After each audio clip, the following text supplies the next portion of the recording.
시편에는 참회시라는 것이 있습니다.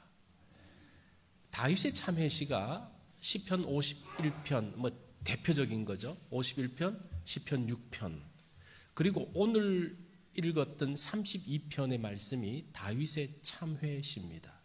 특별히 다윗이 밧세바와 범죄하고 난 다음에 지었던 시가 이 세 개의 시입니다.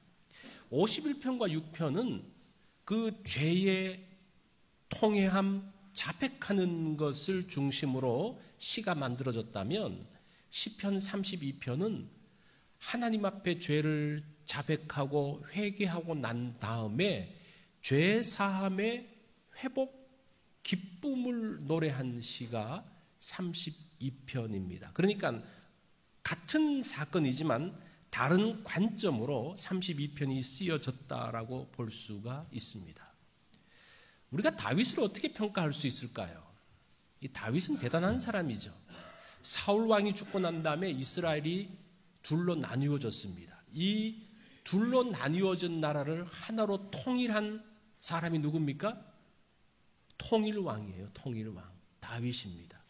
이 다윗이 전쟁에 나가면 언제나 승리하는 그런 사람이죠. 이스라엘을 견고하게 만들었습니다. 그리고 원래 예루살렘이 이스라엘의 수도가 아니었습니다. 여부수 족속이 그 땅을 지키고 있었는데 그 여부수 족속으로부터 그 땅을 빼앗았던, 예루살렘을 빼앗고 거기에 수도로 세웠던 사람이 다윗이에요. 그래서 예루살렘 성을 다른 말로 다윗성이라고 이야기합니다. 왜 그렇습니까? 다윗이 그 성을 회복했기 때문입니다. 다윗은 영적으로도 깨어있는 사람이죠. 그래서 20년 가까이 방치되었던 그 하나님의 법궤를, 하나님의 장막을 예루살렘으로 모시고 옵니다. 하나님의 전을 사모했기에 성전을 짓고 싶은 그 마음들이 있었습니다. 세상적으로 성공했던 왕일 뿐만 아니라 하나님을 사랑했던 그러한 사람이 바로 다윗이었습니다. 지금도 이스라엘은 다윗 시대의 영광을 회복하는 것이 그들의 소원이에요. 자, 그런데 이런 다윗을 우리가 받아들일 수 있을까? 이 다윗이 우리 교회 목회자로 온다 그러면 어떻게 받아들일 수 있을까요? 아마 다윗이 우리 교회 목회자로 온다면 그분이 이제 시인이고 음악가니까요, 뭔가 그 예배의 새로운 부분들, 또 교회의 새로운 문화들을 만들 거예요. 분명히 교회 부흥시킬 겁니다. 그렇지만 저는 받아들일 수가 없어요. 왜 그래요? 치명적인 문제가 있어요. 그 치명적인 문제가 뭡니까? 그는 가늠했습니다. 뿐만 아니라 그 여인을 얻기 위해서 그 남편을 죽이려고 살인 교사한 사람입니다. 그런 사람을 우리가 받아들일 수가 있겠습니까? 아무리 능력이 뛰어나고 아무리 대단한 사람이지만 그렇게 치명적인 것을 가지고 있기 때문에 우리가 받아들일 수가 없습니다. 다윗은 한 여인을 사랑했습니다. 근데 그 여인이 나중에 알고 보니까 누굽니까? 자기의 부하, 장군, 충성스러운 부하였어요. 그 부하의 아내인 것을 알고 어떻게 합니까? 그 부하를 죽이게 하죠. 죽여버리죠. 그리고 그 여인을 빼앗았던 사람입니다.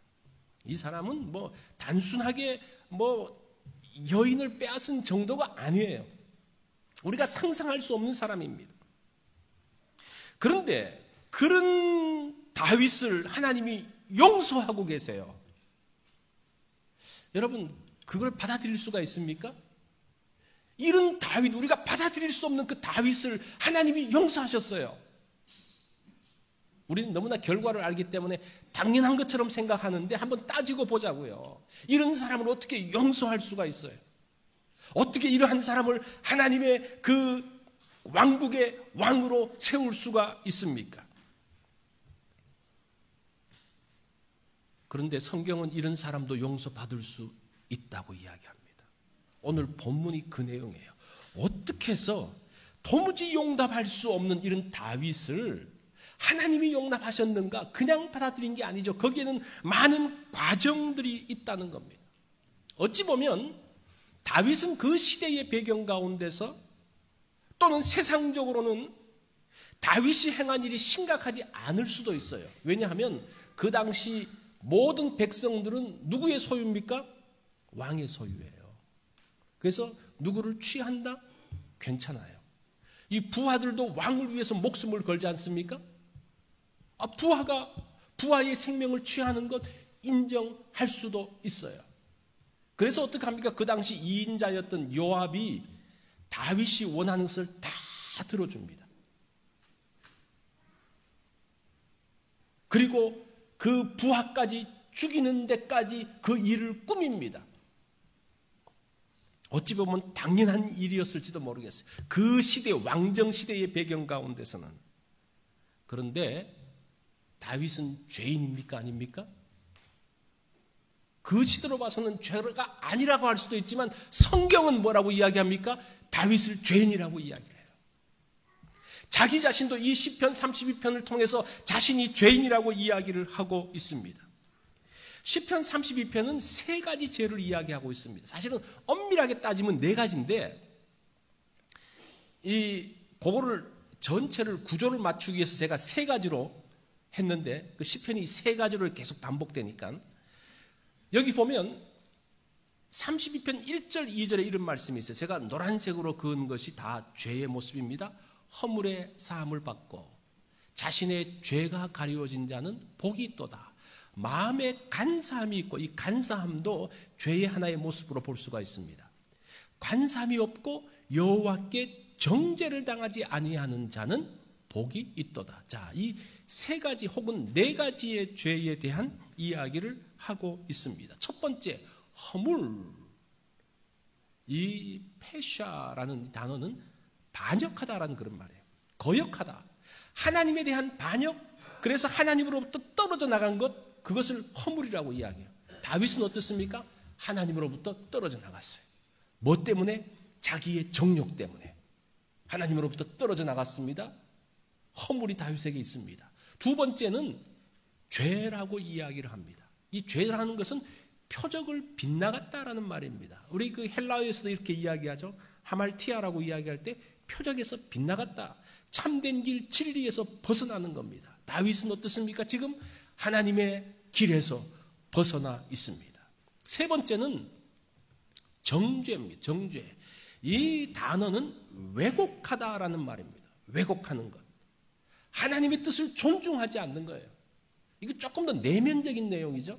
이 간사함이라는 것도 조금 내면적으로 자기 기만 뭐 이런 뜻인데 하나님을 존중하지 않는 것, 스스로 자기를 속이는 것, 그러한 모습이 지금 다윗의 모습 가운데 있다라고 이야기를 하고 있습니다. 그래서 허물과 죄는 좀 외적인 모습이라면 정죄와 간사함은 내적인 모습이라고 이야기를 합니다.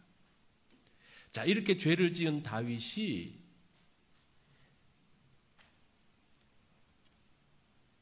남의 아내를 취하고 남편까지 죽인 다윗이 그 일 후에 아무런 가책 없이 지냈을까? 여러분 어떤 것 같아요? 성경에는 거기에 대한 것이 나단 선지자가 지적하기 전까지는 그런 것이 없는 것 같은데 오늘 시편에 보니까요 그렇지 않은 것 같아요. 엄청난 내적인 갈등이 있었던 것을 볼 수가 있습니다. 3절로 4절에 보면 내가 입을 열지 아니할 때에 종일 신음함으로 내 뼈가 쇠하였도다. 주의 손이 주야로 나를 누르시오니 내 진액이 빠져서 여름 가뭄에 마름같이 되었도다 라고 이야기합니다. 이것을 보면요 신음한다라는 단어가 이 짐승이 어르릉거리는 그런 내용. 너무나 그 고통스러워서 그냥 거르릉거리면서 있는 모습들.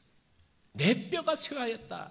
이 뼈라는 말을 우리가 지난주에 봤던 것처럼 이 뼈는 척추를 이야기해요. 척추. 쇠했다는 말은 썩어 들어간다는 그런 말입니다.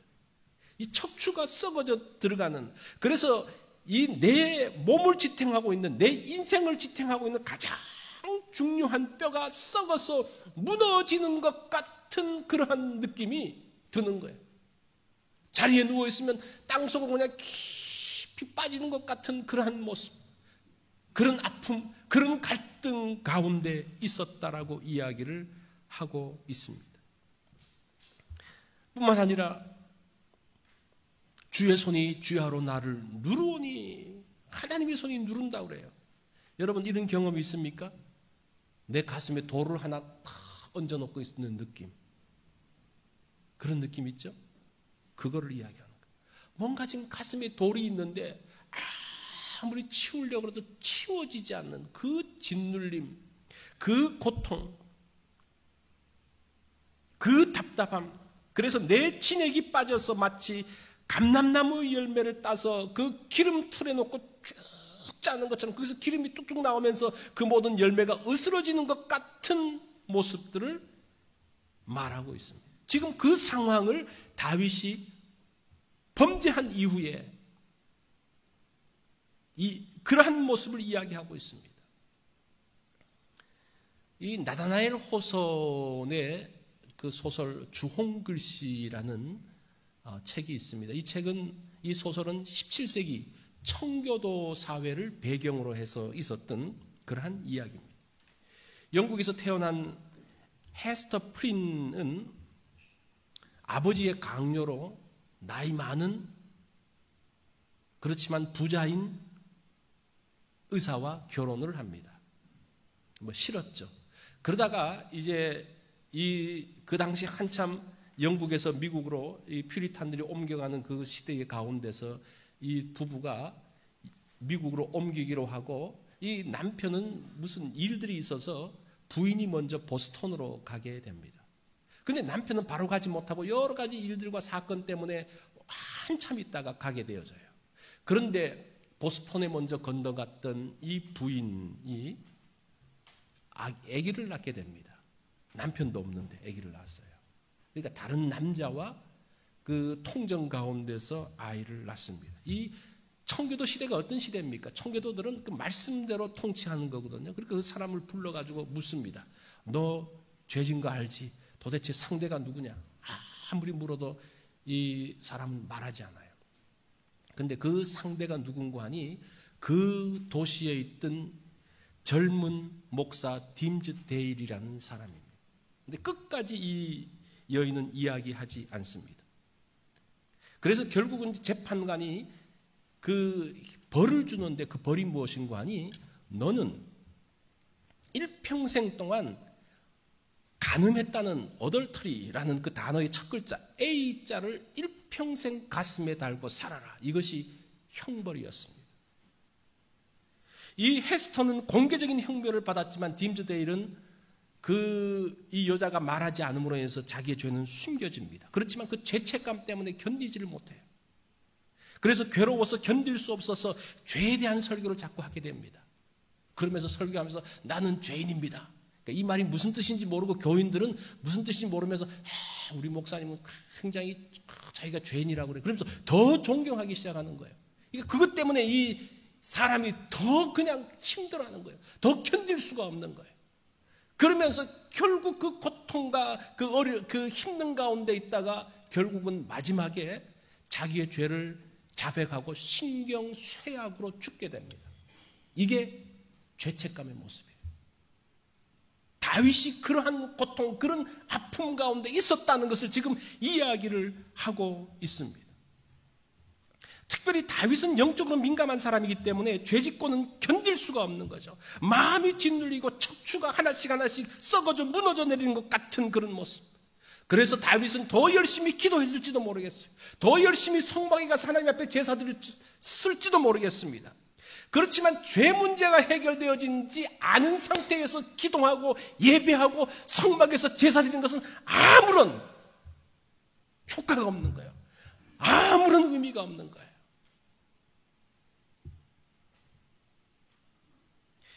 자, 그런 다윗이 죄사함을 받았다고 이야기합니다. 이 죄사함은 선한 일을 해서가 아니라 죄를 드러내고 자백을 함으로써 죄사함의 자리에 들어가는 거예요. 그것을 회개라고 이야기합니다. 참 이 회개가 얼마나 귀한 것인지 정말 그 고통 가운데서 죽을 것 같은 것 가운데서 우리를 건져주는 게 뭐라는 겁니까? 회개라는 거예요. 사람들은 회개하라 그러면 굉장히 싫어해요. 내가 왜 회개해? 내가 왜 잘못을 이해하게? 내가 뭐 죄가 있어? 그러는데 그 죄책감, 그 고통 가운데 이 주홍글씨에 나왔던 그 젊은 목사 딤즈데일 혹은 다윗의 그 고통, 그 절망, 그 아픔, 인생이 무너져 내리는 것 같은 그곳에서부터 건져낼 수 있는 게 뭐라는 겁니까? 회개라는 거예요. 다윗이 그곳에서부터 건짐을 받았다고 이야기를 하고 있습니다. 구약에서 히브리어에서 회개라는 말을 쓸 때 두 개의 단어를 씁니다. 첫 번째는 나함이라는 단어를 쓰는데 이것이 슬퍼하다, 애통하다라는 그런 말이에요. 자기의 잘못, 자기의 과거를 미워하는 어떤 그런 형태의 회개가 있고, 두 번째는 슈브라는 단어가 있는데 이것은 돌이키다, 돌아서다라는 그런 내용. 우리가 어떤 잘못에 대해서 내가 잘못했어, 잘못했지 슬퍼하고 하는 것, 그거는 회개가 아니라는 거예요. 회개는 뭡니까? 그 어떤 잘못된 곳에서부터 그 잘못을 인정하면서 그곳에서부터 완전히 돌아서는 것을 이야기하는 거예요. 동적인 부분들이 포함되어져 있습니다. 그 회개하는 모습이 5절에 나와요. 이 회개는 느낌이 아니죠. 5절에 보면 내가 이르기를 내 허물을 여호와께 자복하리라 하고 주께 내 죄를 아뢰고 내 죄악을 숨기지 아니하였더니 곧 주께서 내 죄악을 사하셨습니다. 여기에 회개하는 모습이 세 가지로 나와요. 그 첫 번째가 허물을 여호와께 자복하고 이렇게 이야기하죠. 자복하는 겁니다. 자복한다는 말은 드러낸다, 내보인다라는 그런 말이에요. 다윗은 자기의 그 모든 죄를 다 내보였습니다. 자기의 그 숨겨진, 감추어놨던 것을 다 드러냅니다. 그게 회개예요. 두 번째는 내 죄를 아뢰고, 아랜다는 말은 알게 하는 것, 선언하다라는 그런 말이에요. 내 죄를 인정할 뿐 아니라 선언하는 거예요. 내가 입술로서 이야기하는 거예요. 그것이 회개입니다. 세 번째는 내 죄악을 숨기지 아니하였더니, 이 숨긴다는 말은 덮는다라는 그런 뜻이에요. 덮는다. 근데 이게 덮어놓은 것을 걷어낸다라는 그런 뜻이에요. 회개가 그겁니다. 회개가 드러내는 거예요. 자기 잘못을 인정하는 거예요. 그것을 고백하는 거예요. 그래서 이 회개가 참 쉽지가 않습니다. 고통스러워요. 그런데 그 회개가 그 정말 그 죽을 것 같은 그 죄책감에서 건져내는 것이 바로 회개라는 거예요. 그래서 이 회개가 얼마나 귀한 축복인지 몰라요. 죄를 자백하면 용서받지만 자백하지 않으면 죄책감 가운데 빠져듭니다. 죄로 인한 고통, 그 죄책감은 사람의 척추를 썩게 만들고 그 사람을 서서히 죽게 만드는 겁니다. 이 죄는 가시와 같아요. 가시로 죄를 지을 때마다 가시가 콕콕 박히는데 이걸 덮어놓는다고 없어집니까? 없어지지 않죠. 거기서 이 가시 때문에 골마지고 나중에는 이 팔을 잘라내야 될지도 모르는 그런 상황 가운데 들어간다는 겁니다. 이 세계적인 정신의학자인 폴 트루니에가 죄책감과 은혜라는 책에서 이렇게 이야기합니다. 어느 누구도 죄책감 없이 살 수 없다. 죄책감은 보편적인 현상이다. 그러나 억압하느냐 인정하느냐에 따라서 두 가지 상반된 과정을 겪는다. 수치심도 해로운 수치심과 건강한 수치심이 있듯이 죄책감도 병든 죄책감과 건강한 죄책감이 있다라고 이야기를 합니다. 죄책감? 어떤 죄책감이냐? 이 고린도후서 7장 10절에 보면 이렇게 말해요. 하나님의 뜻대로 하는 근심은 후회할 것이 없는 구원에 이르게 하는 회개를 이루는 것이요 세상 근심은 사망을 이루느니라. 자, 이것을 그대로 이 근심을 죄책감으로 그대로 대입해도 괜찮아요. 하나님의 뜻대로 하는 죄책감, 죄의식, 그것은 회개를 이루게 하는데 세상 근심 뭡니까? 세상의 죄책감 가운데 있으면 사망의 자리에 들어간다라고 말씀을 하고 있습니다. 하나님의 뜻대로 하는 근심이 건강한 죄책감이라는 겁니다. 그것은 우리를 회개하게 하고 용서와 구원과 성숙과 행복으로 인도한다는 거예요. 그런데 병든 죄책감은 우리를 정죄하게 하고 스스로 정죄해요. 내가 잘못했지? 거기서 끝나요. 내가 잘못했지? 그래서는 안 되지? 거기서 끝나버려요. 그것은 그 고통 가운데 있다가 사망으로 인도한다라고 이야기합니다. 그러면서 이렇게 이야기합니다. 병든 죄책감은 자신을 경멸하고 비하하고 자학한다. 자존감이 저하된다. 그로 인해 생겨나는 각종 상한 마음으로 고통스러워한다. 병든 죄책감은 하나님과 사람에게 버림받게 되리라는 거절감이다. 벌을 받게 될 것에 대한 두려움이다. 자신의 못난 것을 탓하는 열등감이다. 자신의 무능을 탓하는 수치감이다. 실패한 자신에 대한 실망감이다. 자신의 약점을 용납하지 못하는 거부감이다. 하나님과 이웃의 용서를 받아들이지 못하기에 의심한다. 과거의 실패에서 벗어나지 못하게 하는 자멸감이다. 하나님과 이웃의 사랑을 거절하는 고독감이다. 예수 그리스도의 십자가로 충분하지 못하기에 생기는 교만한 태도다. 병든 죄책감은 회개를 막게 하고 죽음에 이르게 하는 병이다라고 이야기를 하고 있습니다. 성경에 그런 인물이 나와요. 베드로와 가룟 유다입니다. 둘 다 잘못했죠. 둘 다 범죄했죠. 베드로는 어떻게 합니까? 자신의 죄를 회개하고 돌이킵니다. 그런데 가룟 유다는 자신의 잘못을 후회하고 자신을 정죄해요. 이 보면 내가 무죄한 죄를 피를 팔고 죄를 범하였도다 이렇게 이야기해요. 자기 잘못을 이야기해요. 너 가룟 유다, 너 무죄한 죄를 팔았어. 죄를 범했어. 자기 정죄감으로 끝나는 거예요. 그것은 회개가 아니라는 겁니다. 이 정죄하는 게 누굽니까? 사탄이에요. 사탄을 참소하는 자라고 이야기해요. 참소가 뭡니까? 정죄를. 너 이거 잘못했어 그렇게 이야기해요. 어떤 사람은 자기를 정죄하고 이렇게 하는 것이 대단한 회개라고 생각하는데 그렇지 않습니다. 이것은 결국 가룟 유다는 자기를 정죄하고 죄책감 가운데 빠지면서 자멸을 하면서 나중에 어떻게 합니까? 스스로 목숨을 끊게 되는 거예요. 베드로는 뭐라고 이야기합니까? 예수님의 말씀이 생각나서 세 번 부인하고 난 다음에 예수님의 말씀이 생각이 나서 밖에 나가서 심히 통곡하더라. 베드로가 죄를 지었을 때 무엇을 기억합니까? 말씀을 기억하는 거예요. 그게 성령님께서 그 마음 가운데 주시는 마음이라는 겁니다. 하나님의 말씀에 자신을 개방하는 겁니다. 열어놓는 거예요. 예, 그렇습니다. 내가 하나님 말씀대로 내가 죄를 지었습니다. 그것이 회개의 모습이라고 이야기를 하고 있습니다. 회개가 없는 인생은 회복의 기회를 얻지 못합니다. 미국 초창기에 이런 일이 있었다고 합니다. 한 살인범이 한 사람이 살인을 저질러서 감옥에 갇혔습니다. 그리고 사형 언도를 받고 감옥에 갇혔습니다. 사형 날짜를 기다립니다. 그런데 그 형이 자기 동생이 죽는 것을 보면서 너무 마음이 안타까운 거예요. 그런데 이 형은 굉장히 신실한 사람이었습니다. 그 미국 초창기에 많이 공헌한 사람이었습니다. 그래서 이 사람이 자기 동생을 위해서 대통령을 만납니다. 이게 저희 아우에게 한 번만 기회를 주십시오. 그래서 이 대통령이 그 동생 때문이 아니라 형 때문에 사면장을 써줘요. 그래서 사면장을 들고 이제 동생을 찾아갑니다. 찾아가서 이야기를 하죠. 너 이제 네 죄가 용서받고 감옥에서 나온다면 너 어떻게 살래? 그러니까 이 동생이 말합니다. 첫 번째 할 것, 나에게 사형 언도 내린 판사를 죽일 겁니다. 그렇게 이야기해요.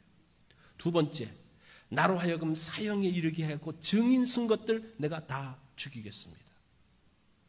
그 형이 그 이야기를 듣고 돌아서 나오는 거예요. 나와서 사면장을 찢어버렸습니다. 회개하지 않는 사람에게는 사면장이 없는 거예요. 회복의 기회가 없는 거예요. 아무리 사랑하는 동생이지만, 아무리 사랑하는 동생을 구하고 싶지만 그가 회개하지 않으면요 구할 수가 없는 거예요. 하나님께서 아무리 사랑하는 아들이고 딸이고 사랑하지만 회개하지 않으면 그런 기회를 주실 수가 없는 거예요. 그렇기 때문에 회개하는 마음을 갖는 거 얼마나 귀한지 몰라요. 얼마나 귀한 축복인지 몰라요. 그 사람을 살리는 생명과 같은 것이라는 거예요. 근데 사람들은 이걸 잘 몰라요. 내가 왜 회개해? 회개를 자꾸 외면해요. 그러면서 스스로 때로는 자기 정죄, 자기 연민 그 가운데서 서서히 무너져 가고 있는 것을 볼 수가 있습니다. 회개한 사람은 용서받습니다. 용서받아요. 1절 2절을 다시 볼까요? 허물의 사함을 받고, 이 지금 사함의 모습이에요. 이제 노란 글씨가 자신의 죄가 가려진 자는 복이 있도다. 마음에 간삼이 없고 여호와께 정죄를 당하지 아니하는 자는 복이 있다. 자, 이 하나님의 용서를 보십시오. 사함, 허물의 사함을 받았다 그랬는데, 사함이라는 말은 짐을 나르다라는 그런 뜻이에요. 그러니까 죄가 있는데 그 죄짐을 하나님께서 치워주시는 거예요. 그게 용서예요. 하나님의 죄사함이에요. 두 번째는 죄가 가려진 자, 이 가려졌다, 죄를 가린다 그랬는데, 이 가린다는 것은 덮는다라는 뜻입니다. 아까는 회개할 때는 덮은 것을 들춰내는 건데, 여기서 가려짐이라는 말은 하나님이 죄를 덮는다. 허물이 있는데 자백을 하면 덮는다는 거예요. 이 아이가 잘못했을 때 부모가 뭘 합니까? 너 잘못했지, 그거 말하잖아요. 무조건 용서해, 그렇게 말하지 않아요. 무조건 용서하면 얘가 내가 뭐 잘못했는데 이렇게 하면 곤란하잖아요.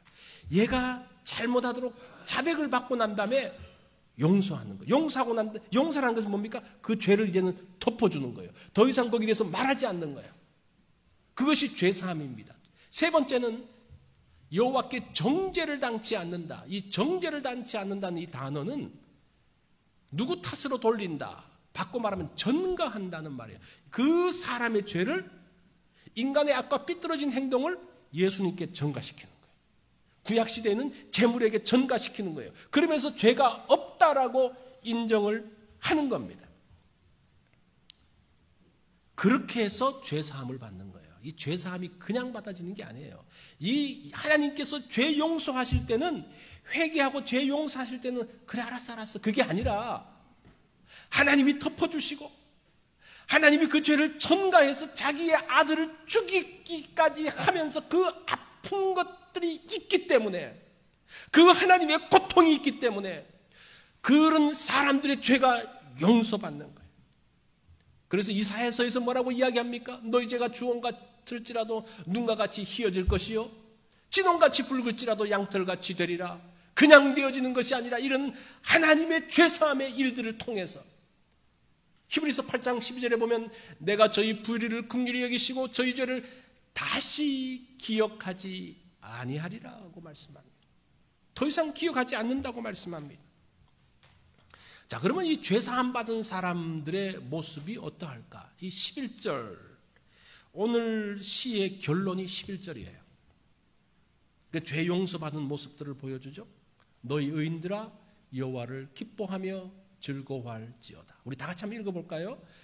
너희 의인들아 여호와를 기뻐하며 즐거워할지어다. 마음이 정직한 너희들아 다 즐거이 외칠지어다. 자, 여기서 눈에 띄는 단어가 정직한 자라는 겁니다. 마음이 정직한 자. 누구에게 정직하다고 이야기합니까? 어떤 사람에게 정직하다고 이야기하죠? 착한 사람에게 정직하다고 말하지 않아요. 착하다 그렇게 이야기해요. 바르게 사는 사람에게는 바르고 고든 사람이라고 이야기합니다. 언제 정직하다고 이야기해요? 자기가 잘못이 있는, 자기가 잘못을 하고 그 잘못을 다 이야기하는 사람에게 뭐라고 이야기해요? 정직하네 그렇게 이야기하죠. 그죠? 정직은 그때 사용하는 겁니다. 그런 면에서 봤을 때는 다윗은 정직한 사람이에요. 다윗이 죄가 없다는 게 아니에요. 그죠? 죄가 있어요. 그런데 죄가 있는데, 죄를 지었는데 자신의 죄를 하나님 앞에서 다 인정하고 고백합니다. 그런 사람한테 뭐라고 부른다 그랬죠? 정직하다고 이야기한다 그랬죠. 그런 면에서 다윗이 정직한 사람이 되어진 거예요. 참 보세요. 이 우리가 죄를 자백하고 회개한다는 것이 이런 축복까지 들어가는 겁니다. 그 사람을 향해서 뭐라 그래요? 정직하다 그래요, 하나님이. 참 놀랍죠? 이 다윗이 세 편의 시를 통해서 자신의 죄를 다 고백합니다. 이 정직한 사람이 누굽니까? 의인이라고 이야기해요. 앞에서 봤던 것처럼 너희 의인들아 마음이 정직한 자다. 이것은 똑같은 말이에요. 자, 여기서 뭐라고 이야기합니까? 마음이 정직한 너희들아, 너희 의인들아 여호와를 기뻐하며 즐거워할지어다. 이 기뻐한다는 말이 무엇인가 하니 감정적으로 충만한 상태예요. 여러분 그런 적 있죠? 마음에 그냥 팍 벅차오르는 기쁨. 그게 기쁨이에요. 여기서 말하는 그 기쁨이에요. 그 다음에 즐거워한다는 말은 회전하다, 빙글빙글 돌다. 너무 이 감격, 이 기쁨을 못 참으면 어떡합니까? 막 돌기 시작하는 거예요. 막 돌면서 춤추면서 막 기뻐하는 그 최고의 기쁨, 행복을 말해주고 있습니다. 이게 지금 회개한 자들에게 주시는 모습입니다. 하나님의 용서를 받는 사람들의 모습이라는 거예요. 이 사상가 잔 러스킨이라는 사람이 있는데 이 사람이 어느 날 한 부인을 만났는데 이 부인이 그렇게 이야기하는 거예요. 내 손수건은 최고급 실크로 만든 것인데 누가 그냥 여기 잉크를 흘렸어요. 그래서 이 손수건의 얼룩 때문에 쓸모가 없어졌어요 라고 이야기를 합니다. 그때 러스킨이 하는 말이 부인, 그 손수건을 잠깐 저에게 빌려주실 수 있습니까? 그렇게 할 수 있죠. 그리고 빌려갔어요. 이 러스킨은 사상가일 뿐 아니라 그림을 잘 그리는 사람이었습니다. 그래서 집에 가서 그 손수건의 아름다운 그 얼룩을 중심으로 해서 그 얼룩 자국을 이용을 해서 아름다운 나무와 숲과 새 모양을 딱 그렸습니다. 그리고 다음에 그 부인을 만났을 때 그 손수건을 준 거예요. 그러니까 그 손수건을 보니까 이 부인이 너무 기뻐하는 거예요. 그 얼룩들은 없어지고 훨씬 더 아름다운 손수건이 되었습니다. 우리의 지난 날을 돌이켜보면 우리에게 얼룩이 있죠. 죄가 있죠. 상처가 있죠. 아픔이 있죠. 다윗도 그랬어요. 그런데 하나님 앞에 자백했을 때에 하나님께서 그 얼룩을 가지고 새롭게 만들기 시작하는 겁니다. 새롭게 다윗의 인생을 복되게 만들기 시작하는 겁니다. 이 주홍글씨의 마지막 장면, 여기 보이십니까? 이 가슴에 A자가 보이세요? 이 가늠한 여인이라는 표시로 A자를 달고 살았던 여인 헤스터의 새로운 모습이 이 소설의 결론입니다. 헤스터는 자기가 낳은 딸과 함께 살면서 싹바느질을 하면서 삶을 영위하게 됩니다. 자기도 어렵게 살았지만 주변에 어려운 사람을 도와주면서 살았어요. 근데 이 여자가 도와주니까, 이 가늠한 여자가 도와주니까 처음에는 사람들이 싫어했어요. 뭐야? 뭐 돈은 필요하지만 이런 사람한테 도움을 받아야 돼? 하여튼 이 헤스터는 그럼에도 불구하고 계속 주변 사람, 가난한 사람들에게 도와주고 자기의 것들을 아껴서 계속적으로 도와주며 살았어요. 그러면서 오랜 세월이 흘렀어요. 그러면서 이 여인의 도움을 받은 사람들이 많이 생겼습니다. 오랜 시간이 지나고 난 다음에 사람들이 이 여인을 보면서 이야기합니다. 저 여인은 과연 어떤 사람인가? 저 여인의 가슴에 A자가 쓰여져 있는 거예요. 그러면서 말합니다. 저 사람은 정말 천사야. 봐, 가슴에 엔젤이라는 단어가 쓰여져 있잖아. 지금 어떻게 됐습니까? 이 저주의 A, 어덜터리가 뭐로 바뀌었어요? 엔젤로 바뀌었어요. 이런 얼룩이, 이런 허물이 하나님께서 이 얼룩 위에 새로운 그림을 그려주셨는데 천사의 그림을 그려주셨습니다. 이게 다윗의 변신이에요. 다윗이 자기가 대단해서가 아니라 하나님 앞에 회개하면서 자신의 것들을 내려놓으면서 새롭게 되어지는 인생을 살았던 것을 볼 수가 있습니다. 시편 32편은 우리에게도 회복의 기회, 새롭게 될 수 있는 기회가 있다고 말씀합니다. 하고 있습니다. 그런 면에서 이 32편은 이 51편과 달리 굉장히 소중한 시입니다. 51편도 중요하지만 32편의 이 고백은 어떻게 다윗이 회복되어지는지를 보여주고 있는 겁니다. 우리의 죄, 우리의 문제, 우리의 허물, 우리의 아픔도 하나님은 새롭게 하십니다. 그런 하나님의 제안에 대해서 여러분들이 어떻게 반응하시겠습니까? 우리 다 같이 기도하겠습니다.